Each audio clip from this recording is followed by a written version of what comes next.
Mas voltando, andar de máscara, as pessoas vão andar de máscara, doutor, simplesmente, não, agora é minha vez, por favor. Fica à vontade, pode falar suas fake news, fala do exame de Nova York, fala do teste de Nova York de novo. Não me agrida com esse tipo de adjetivação. Não, adjetivação, é inadmissível que você traga esse estudo de novo. Você sabe que é mentiroso, Caio. A gente tem um papel como comunicador. Se der o respeito. Não se dou respeito, a gente tem um papel como comunicador, Caio. Esse estudo aqui você sabe que ele não comprova nada. Representando clientes. Não, tô porque cliente, eu tenho cliente com Covid.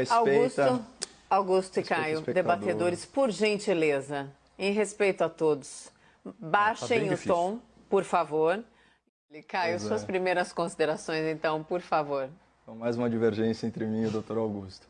Bom, um dos pressupostos aí de um bom debate é a credibilidade dos debatedores. Mas ontem, nesse mesmo programa, eu tive a minha credibilidade questionada publicamente, por isso eu quero aproveitar essa fala inicial para defender a minha reputação e o meu compromisso com a verdade.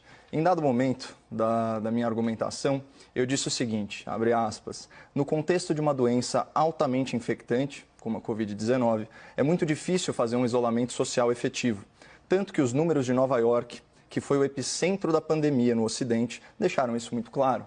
2/3 das contaminações em lockdown, que é uma versão aí mais severa de isolamento e quarentena, foram dentro de casa. Em uma resposta, por assim dizer, muito exaltada a essa minha colocação, o Dr. Augusto retrucou.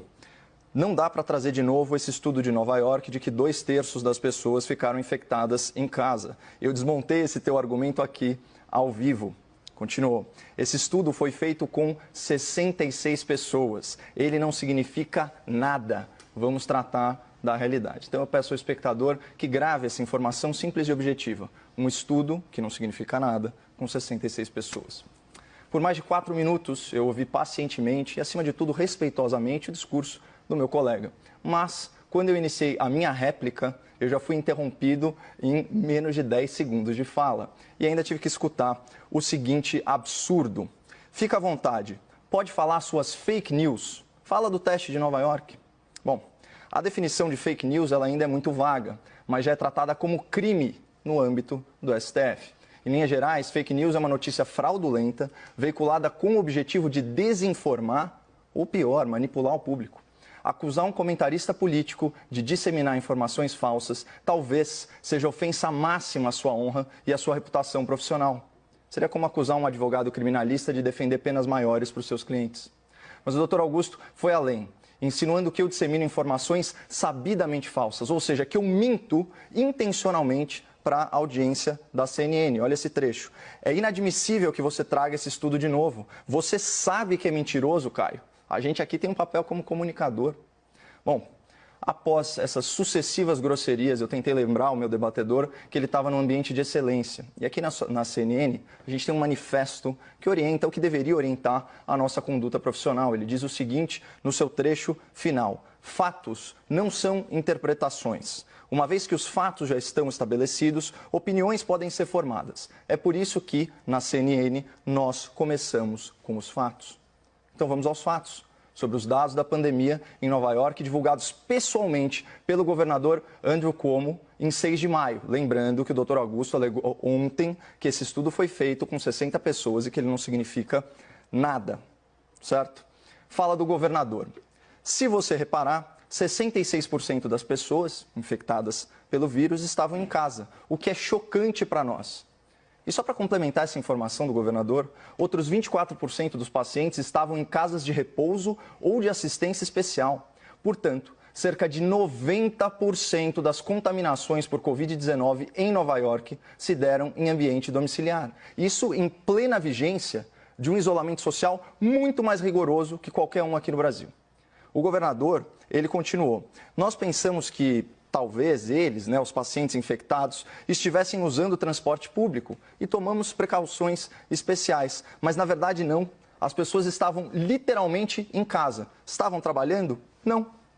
Agora, será que o governador de Nova York, no auge da pandemia, ia repercutir números de um estudo irrelevante feito com apenas 66 pessoas? Certamente não. E para comprovar isso, a gente pode consultar o serviço de checagem de fatos do Grupo Estado. O Estadão Verifica, que analisou o tema e cravou o seguinte, aspas, o governador Andrew Cuomo deu uma entrevista coletiva para falar sobre os dados coletados pelo Departamento Estadual de Saúde. Foram mais de 1.300 pacientes internados em 113 hospitais de todo o estado ao longo de 3 dias. O levantamento desenhou o perfil dos pacientes infectados nesse período. Pessoas com mais de 51 anos, somavam mais de 73% da amostra, e que estavam, adivinha, isoladas em casa. Ou seja, não se trata de um estudo insignificante com 66 pessoas, como afirmou ontem, cheio de certeza, o meu debatedor, mas sim de uma amostragem com validade científica, envolvendo mais de 1.000 pacientes em mais de 100 hospitais no epicentro da pandemia nos Estados Unidos. E aqui uma nota pessoal, percebam o absurdo de ser acusado de veicular fake news com base em uma informação completamente falsa. Fora que vários trabalhos científicos aí ao redor do mundo têm comprovado que é óbvio, pessoal, é principalmente em ambientes fechados que se dá a transmissão do vírus. Então, eu recomendo uma matéria publicada no The New York Times, intitulada How Safe Are Outdoor Gatherings? Ou Quão seguras são reuniões ao ar livre? Esse artigo ele traz um compilado de estudos que corroboram os dados coletados pelo Departamento de Saúde nova-iorquino. Só para vocês terem uma ideia, o estudo japonês, que se debruçou aí sobre 100 casos de infecção por Covid-19, estabeleceu que a chance de contrair o vírus na rua é 20 vezes menor. Uma outra pesquisa, dessa vez chinesa, mostrou que em 7.000 pacientes analisados, houve apenas uma contaminação ao ar livre. Uma epidemiologista de Harvard, professora Julia Marcus, chegou a afirmar, aspas, o ar livre é o que vai nos salvar. Esses são os dados atuais sobre a transmissão do novo coronavírus. Agora, a interpretação desses dados e as conclusões que a gente extrai deles, bom, isso varia de pessoa para pessoa, de governo para governo, e isso faz parte do debate. Nova York, por exemplo, divulgou esses números, reforçando o fique em casa. Eu vejo esses números de outra forma. Eu me sinto muito mais seguro para defender a flexibilização da quarentena e a adoção do isolamento social focado em grupos de risco. E eu me pergunto, onde está a fake news aqui? Cadê a notícia falsa que eu supostamente divulguei? Então, como espectador da CNN, eu reitero o meu compromisso com a busca pela verdade e eu tenho humildade intelectual para saber que esse é um esforço diário e que eu posso, não só posso, eu posso e vou errar.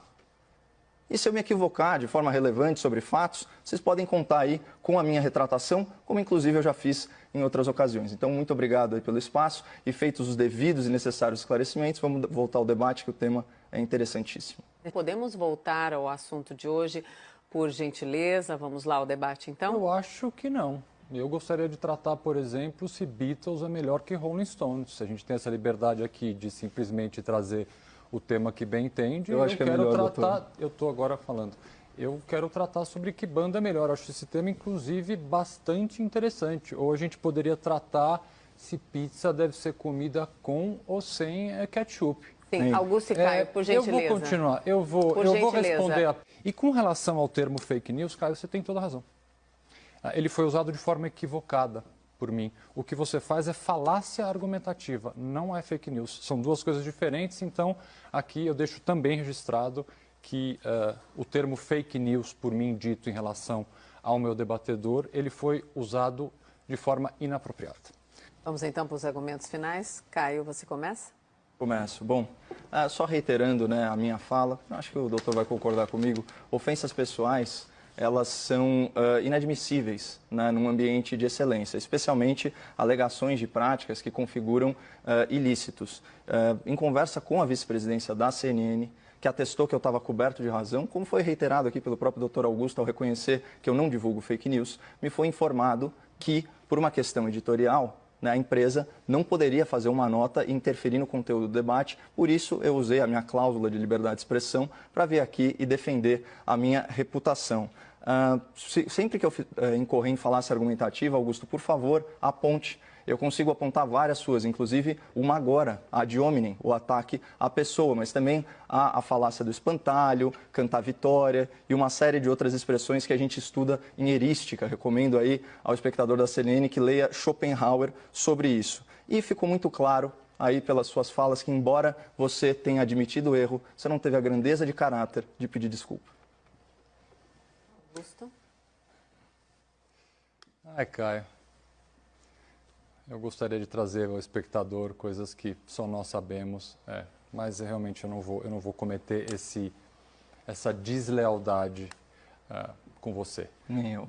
De qualquer forma, eu volto a afirmar, acho que a sua reputação está muito mais abalada pelas posições completamente equivocadas que você sustenta. Afirmada, sim, com base em falácias. Muitas delas falácias. Aí que a sua reputação se abala. Boa noite.